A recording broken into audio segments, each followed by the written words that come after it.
Yo guys, it's me Finley. Welcome back to a new video on the channel.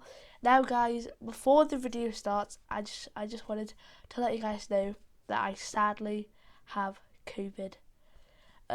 So yeah, it's a bummer. Can't go out and hang out with my friends. So what better thing to do than to make a video? So today we're going to be reacting to how Ninja's career died. So let's just hop straight into this and let's go. Right. Back in April 2018, Ninja was gaining 200 million views per month on YouTube, setting world records with Drake over on Twitch, and earning $5 million a month from his creator code. Yeah, I think the most I've ever made in a month off of the creator code was like 5 mil. Failure probably felt like an impossibility. However, the past 3.5 years have been somewhat of a sobering reality check for the former king of Fortnite, forcing him to come to terms with the fact that at a certain point in his journey, whether he knew it or not, something went horribly wrong. His YouTube viewership has dropped by a mind-blowing 97% to between 4 and 6 million views per month. His Twitch viewership has dropped by an almost equally severe 92%, from 125,000 average concurrent viewers to approximately 10,000, all while his various social media follow accounts, such as Instagram, have been in complete and utter freefall. Perhaps a severe, unprecedented fall was the only inevitable outcome after such a fast, unbelievable rise to fame in the first place. Only 6 months prior to gaining 200 million views per month, Ninja was basically a nobody. He had appeared on the television show Family Feud. What do you do? I'm a professional video game player. I travel across the country and compete playing video games. And gained a small internet following of around 100,000 YouTube subscribers as a professional Halo player dating all the way back to 2009.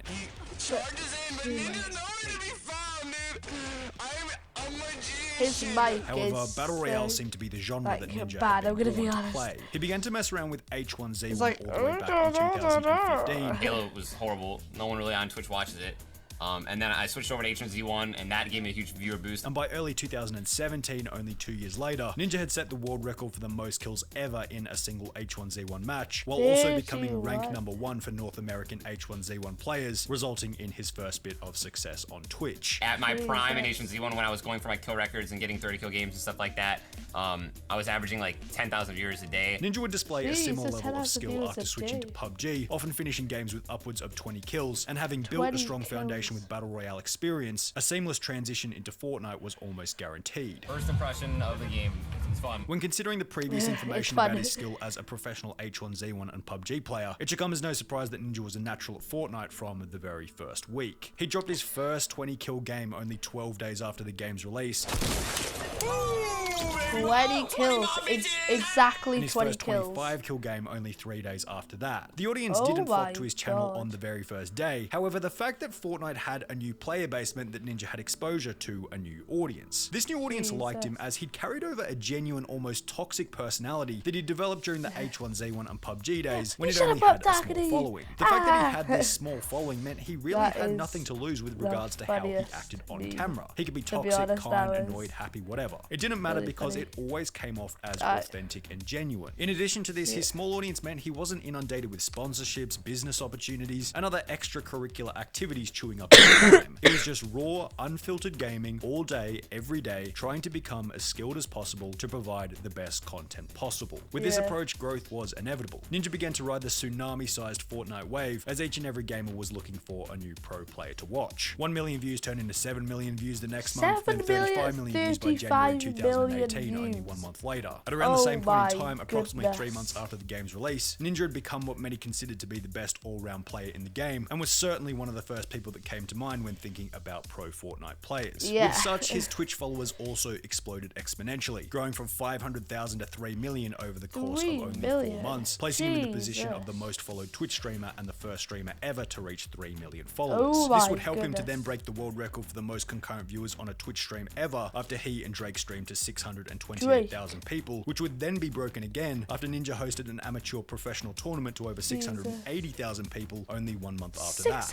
Ninja basically had a Fortnite viewership monopoly for the first 6 months of the game. He was better than everyone else, more dedicated to streaming than everyone else, had an excellent attitude, and was a generally likable person. Everyone could agree that at the time, his 125,000 average Twitch viewers per stream and 200 million monthly views on YouTube were 110% deserved. However, the landscape was shifting underneath Ninja's feet. feat. Other players, streamers, and YouTubers were beginning to match his skill level. In April 2018, Ninja's peak month on both Twitch and YouTube, we saw players like Tfue uploading 36 kill solo v squad matches, High Distortion was dropping a 30 bomb every second day, and generally speaking, the skill gap that had helped Ninja to stand out in the beginning had well and truly begun to close by mid-2018. As other players were becoming better at the game, there was now significantly more competition for Ninja's channel on Twitch, and in the days of PUBG, he explained that more competition hurt his overall viewership. Dr. Disrespect, Shroud, Summit, Tim the Tatman, I have to compete with all of these people to just take away of a huge pool of people from like when they're not on, I'm up to like 12, 13, 14K sometimes. In addition to increasing Twitch competition from individuals like Tfue, it seemed as though Ninja began to invest less energy into what blew him up in the first place, being a professional gamer, and rather focus more energy on being a branded celebrity. He began to get involved in sponsorship deals with big companies. He started flying around the country doing meetings and interviews. The last 6 months, flying everywhere and doing all these interviews and meetings and meetings. While he'd upgrade his streaming room to a super expensive top tier Ninja dojo. Embroidered Ninja chair. This is where I'm going to be controlling all the professional cameras. Camera angle 1, camera angle 2, and camera angle 3 for the doggy bowls. The room looked fantastic, there's no doubt about it, but it felt very commercial and it lacked the relatability and authenticity that had helped him to grow in the beginning. Now perhaps Ninja felt as though he needed to take this path of public appearances and material stream improvements in order to continue the growth of his brand. But other streamers like Tfue were certainly proving this to be the opposite. Turner was just this relatable dude living with his dad and brother at their messy suburban house in Florida. He'd win sometimes, jump out the window, reveal his backyard full of junk, and continue on playing. Now obviously, it'd be ridiculous to claim that Tfue or any other creator's rise was directly responsible for Ninja's fall, but it did show that there were other players and streamers who just seemed more focused, relatable, or watchable. Ninja's viewership began to dive pretty rapidly in the 6 months after his peak, and in the process, it would also come to the surface that Ninja's extreme level of fame had brought about a further shift in his attitude and public image. As mentioned earlier, when Ninja was a comparatively smaller streamer, he really had nothing to lose when it came to being his authentic, unfiltered self. However, after blowing up, he made the conscious effort to shift his personality into what he thought the audience wanted, as opposed to just being his natural self, specifically, for example, becoming family friendly. Now, it's super understandable as to why Ninja would do this. Obviously, the fastest route to success is going to be deliver to the audience exactly what they want. However, when it comes to changing your own personality for the audience, you're getting into risky territory because you're starting to lose the authenticity that people followed you for in the beginning. And an authentic personality like what Ninja had in the beginning is not only an advantage, it's a requirement. It's the ability to say, here's what I think, if you don't like it, I don't care. If you then hate me, so be it, go watch someone else, I'll still be here streaming to those who enjoy what I do. Ninja had become the exact opposite of this. He'd given the audience complete and utter control of what he could and couldn't post. Literally, watch this clip where he doesn't even want to shout out his creator code or make a post on Twitter as he didn't want to receive backlash from his audience. I don't promote my creator code very much because I just get flamed by everybody. I can't tweet 9% of things I want to tweet because like people will they just meme it. They make it into a meme. Selfies, make it into a meme, like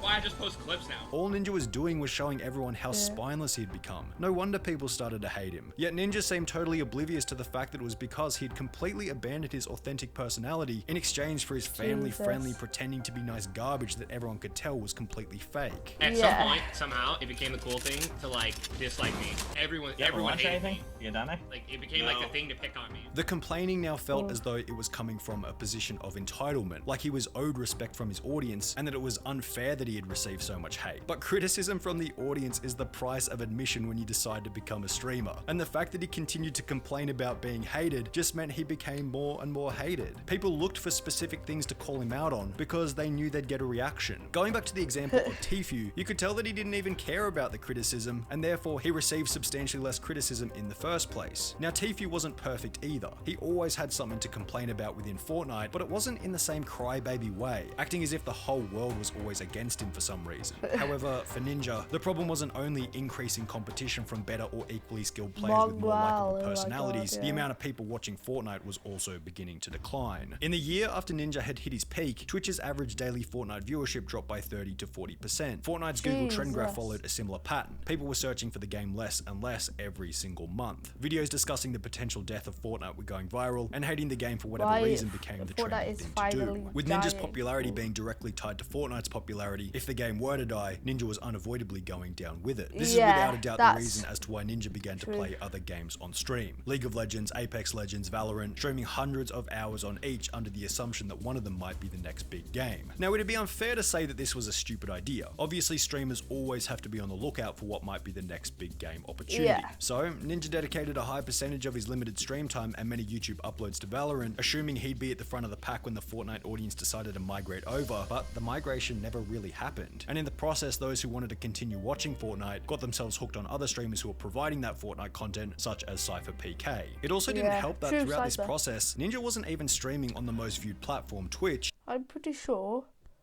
Cypher, even though Fortnite was like degrading, I'm pretty sure, well, not like degrading, but it fell off. I'm pretty sure Cypher PK like got his fame from Fortnite falling off, I'm pretty sure. But then again, I could be wrong. But I think I heard something like that. But I'm not entirely sure. But I had instead signed an exclusivity deal with Mixer worth an estimated $50 million. Now, again, it's so hard to comment on whether this was a good decision made by Ninja, because we don't really know what would have happened if Ninja simply stayed on Twitch. Plus, the money they paid him was absolutely insane. However, the amount they paid him was representative of something. It was saying this: here's a short-term cash injection because we both know that over the long run, your career is going to take a bit of a dip if you move to Mixer, and a dip his career certainly took. In the video letting everyone know he was moving to Mixer, he came out with the same old inauthentic crap, stating, "Yes, what are you most excited for about this change?" You know, I feel like this is a really good chance to get back in touch with my roots and really remember why I fell in love with streaming in the first place. Bro, everyone knows the only thing that went through your head when you were offered this deal was, is the money worth the damage that it will do to my reputation? It's ingenuine to try and convince your audience that you want to move to Mixer because you want to get back in touch with your streaming roots. You assume that your audience is so dumb that they won't be able to tell when you're lying through your teeth, then you sit back and wonder why they hate you. It's because you have a propensity towards being a fake piece of shit. Perhaps not everyone agreed, or they just hadn't figured it out yet, as 12 months after signing the contract, Ninja was still averaging 8,500 concurrent viewers per stream over on Mixer. However, this was substantially less than the 40,000 average viewers he was receiving on Twitch because he's doing it for the money. Mixer then shut down in July 2020, Ninja returned to Twitch, and he was back to getting 40,000 views per stream. Well, only briefly. Only 2 months later, his viewership had declined back down to 10,000 average concurrent viewers, similar to the amount he'd been receiving over on Mixer. On YouTube, a similar decline was well underway. As lockdowns around the globe were coming to an end, Ninja's viewership dropped from 40 million a month to 25 million a month, then 15 million a month, at which point it was becoming blatantly obvious that there was a serious lack of innovation. He barely gets like 500 views on each video. Most of his titles and thumbnails look like they hadn't improved since 2018, and nothing solidified this more than a hilarious tweet made about one of these thumbnails. On his channel with over 20 million subscribers, Ninja would post a video using this thumbnail, which would be shared on Twitch by Not Luke, stating, "Someone tell Ninja to fix his designer, please, this is hard to watch," and would receive replies such as, "I still can't believe that's actually the thumbnail. I could do better on PixArt on my phone, and how is it possible to be this bad?" I feel like he must have done it himself for some reason. Ninja then changed the thumbnail to a thumbnail he had already used for an older video. He ended up changing it, which to be fair, does look a lot better, until you realize it's just a reused thumbnail. The whole thing just showed that he just wasn't putting in the effort anymore. Not even doing the bare basics like making his own modern looking thumbnail or analyzing how other successful Fortnite YouTubers were titling their videos. People will blame Ninja's downfall on nothing but Fortnite dying, but when looking at someone like Cypher PK, who is titling his videos correctly and making extremely meta thumbnails, he's only been getting more and more popular over the same period of time. Over the last 12 months, that's why I thought it was because of the fall of Fortnite. That's what made him rise up, but no, it wasn't. It was because of his like thumbnails.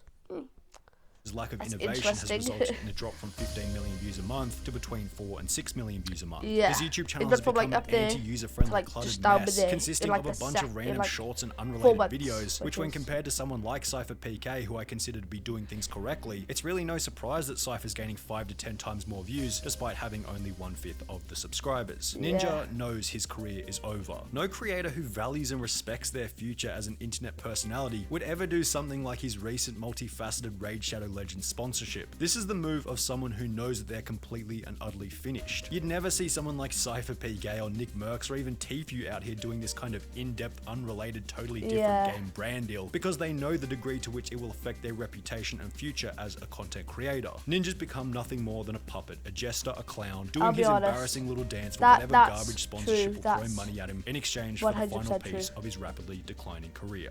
100% true, yeah. That's... Jesus, yeah, that is true. It's just like from one bad, like, I guess, move from Twitch to Mixer. That's what, like, basically ruined his entire career. But, yeah. Anyways, guys, thank you so much for watching this video. Hopefully you guys did enjoy. I'm not enjoying life right now because, like I said, I have COVID. But hopefully I will see you guys in the next one, I think. Will I? Well, that's if I'm feeling better. But yeah, anyways, I'll see you all in the next one. Peace!